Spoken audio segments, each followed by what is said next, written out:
Please tell us the premise of your latest film, Calamity Jane. Well, it's the story of Calamity Jane, who's in a very iconic and well-known Western figure, played by the incredible Emily Bett Rickards. Um, and it's kind of a story of redemption for kind of all the characters involved. It's kind of like two people who kind of myself and Calamity kind of get put together, and I think they have a preconceived kind of notion of who the other person is. And then throughout the journey, they realize maybe that who they thought that person wanted, it wasn't, and they're able to redeem the other person. And I think that's really important. I think it's one of those things where it's like, sometimes bad people do good things, but sometimes good people do bad things, and that's okay. And that Def- you should be allowed to be redeemed. There should be, you know what I mean? And I think that they both end up redeeming each other by the end of the movie, and that's what I liked the most about it. Absolutely. And how was your character of Sheriff Mason originally described to you?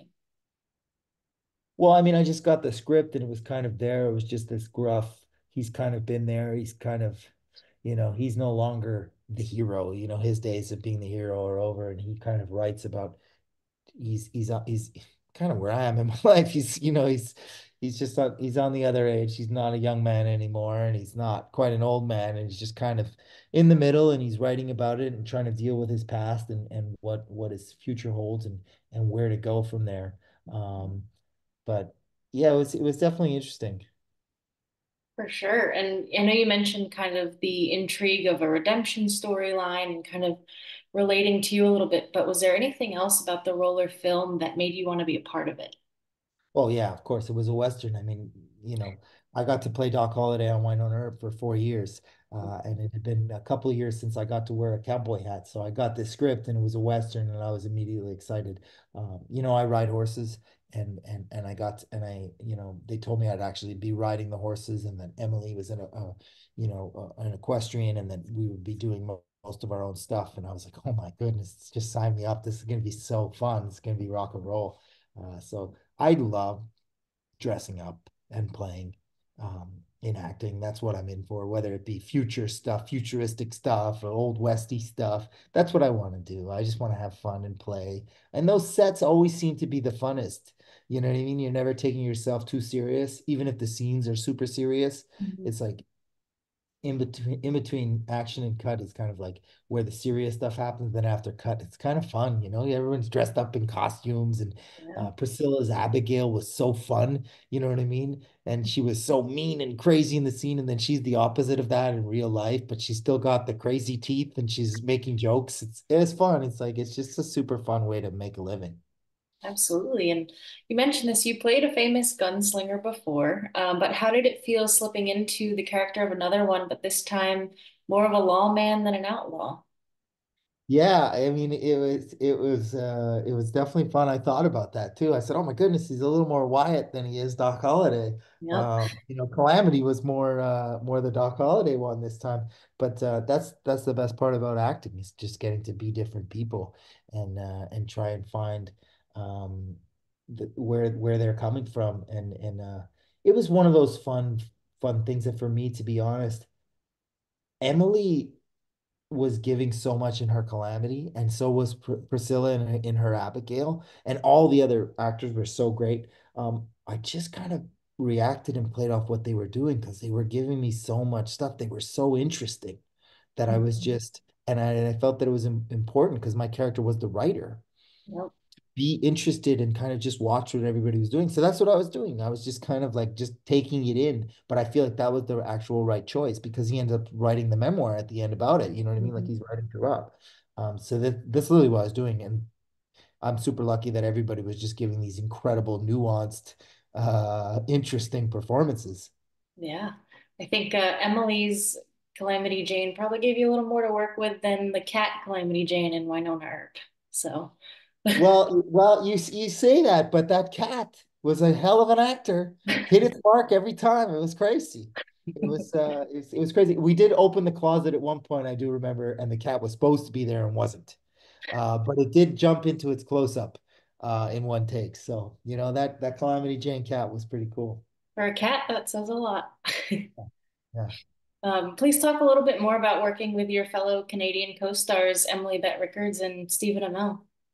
Well, I think that's, anyone who's a fan of Arrow knows exactly who the two of them are, and they're just going to get a super kick out of the two of them when they get back together. And it was super, I felt, honored to just to get a glimpse into their friendship and their world. Steven wasn't there very long, but he came in and just knocked it out of the park. And you could tell that they were super close and had a great admiration for each other, and they were kind Mhm. of they were having a blast kind of working together again. And a lot of our crew had worked on Arrow, so it was also fun for the crew to get the two of them back together again. So yeah, I felt just really lucky to be on set those days, just to have like just to be a piece of like the magic of the two of them together again was super cool. Sure. The role of Sheriff Mason requires quite a bit of physicality, and the same could be said for a lot of your other characters. What is it about these roles that require you to tap into the emotional and more kinesthetic elements that you're drawn to? Luck. I think I'm just super lucky. Those are the characters I want to play. Mhm. This was one of those movies where Terry Miles is such an amazing director. He kind of starts with these big wides and he lets you go. Like we were running in the mud. It was amazing. It was super fun. And then you come in close and you get into the emotional stuff, but you take the time to do both and to be able to play in those moments. It's so great. That's what I want to do. Like Emily and I were doing everything, even, horse riding, all of it. You don't always get to do that on a movie, but it helps. Mhm. Um, because it's just like we went on a real journey together and you just bond immediately when you have a lot of respect for the other person who's going through the same thing you are. And Emily is like, she's like me, she's really prepared. Like so when we show up on set, then we can have fun because we've done the work before. And she's also like me, like I don't think I ever heard her complain once. And I'm really not a complainer. I understand some people that's just how they deal with life, I guess. But I'm not like that, and especially on a movie set. And Emily, I never heard her complain once. And so we immediately just bonded over the fact, okay, this is just gonna be fun. And um, she was amazing to watch. She's an awesome number one. She is. It sounds like the filming of this movie was just a good time all around, but are there any do you have any favorite scenes to shoot or favorite scenes where you look back and you're really happy with how they turned out? Oh, I mean, so many. I mean, I think the first time we meet Abigail as a fan watching the movie, that there's just Priscilla and Emily's performances, like I said, um, they just need to be singled out, because they're so interesting as another actor and just being there watching them do it. Um, I was like, this is great stuff. Like as an actor, I was like inspired by both of their performances, to be honest. I had fun stuff, definitely the physicality stuff, running around playing was fun in the mud. Riding the horses was definitely a plus. But the scenes where Emily and I kind of slowed down for a minute and kind of each one of our characters was vulnerable in a different moment. I Mhm. love those kind of scenes too. So those were probably my favorite, where we just took a moment and but like I said, it's the end.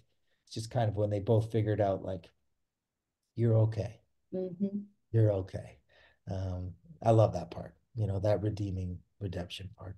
And those are the moments where everybody shines. So Yeah, it's good for yeah, everyone involved. yeah. Did you and the cast do anything special to shake off a long day of shooting and playing around in the mud? Not really. I mean, we had long days. That's what we did and to be honest, like I said, I'm Emily's like me. That's what I live for. I want to be on set. The days could be longer. I'm not the crew, so don't get me wrong. I'm not saying the days should be. There's people doing different jobs.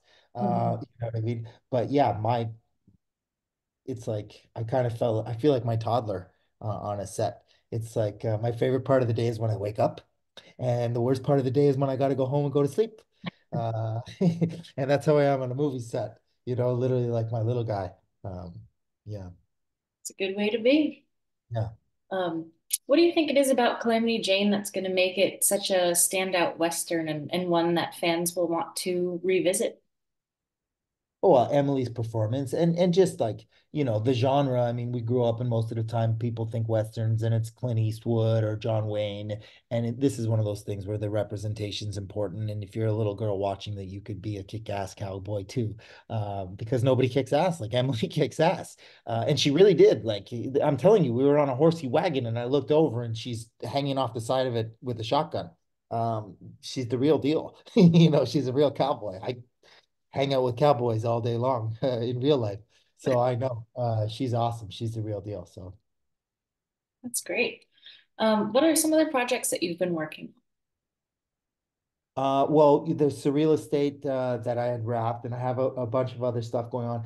Are you close to your social media right now? on? A little bit. I've seen some whispers about something with Winona Huh. on social earlier today. Yeah, interesting. I can't say anything until stuff is stuff, but there is stuff on Tubi's Instagram right now that's Mhm. so that's pretty official. But yeah, it says tune in later this afternoon for more news. So I Something have a about lot of venue. exciting stuff. I have a lot of exciting stuff coming out that's going to make a lot of people happy for different things too. So I'm super excited. The life is good right now. Everything's amazing, and some amazing fans are going to get some amazing news very soon, and I'm very happy about these things. Excellent. We'll be keeping our eye on Tubi as well Tubi's as about to be the new Calamity Jane. They're about to be a hero, and they don't even know. They don't even know what they're in for. Tubi's going to be the hero of all heroes. it's a cowboy western reckoning over there, I guess. I guess so. What would you like to say to everyone who's a fan and follower of your work? I'm sure they'll be keeping an extra eye on you in the coming days. I mean, I'm just so grateful for the opportunity to meet people and hang out with people. Like you said, we met at Palooza, or anytime I meet fans at an ERPCon, how important it is, and fun. And this business is like one small part of it is what I do, is the Mhm. movies, but it's the bonding over those things after, and the characters and the relationships and friends you make with the people who like the same movies you are, and like the same characters you are. That's what's important in life. And I'm a fan of. I mean, I don't know if that's a bad thing to say, but I'm lucky because I feel like I'm a fan of a lot of the things I get to work on, like Yeah, Winona Earp, like Calamity Jane. Like I watched both of them, and I'm like, these are great. Surreal Estate. I'm so proud of it. I watched every episode, and every episode, I'm like, this cast is amazing. I'm like yeah, so into the stories. So I'm super lucky. But yeah, I think the fans have given me so much in the sense of like they don't feel like fans, they feel like friends. mhm, And I've learned so much about um, that it's okay to be vulnerable and to give to people and to receive. If you're in a safe place with safe people, and I feel like I'm lucky enough that in a lot of the fandoms, especially the one in our fandom, that it's okay to give and receive there, and it's a safe place to be yourself, and it's I feel very fortunate to be a part of that.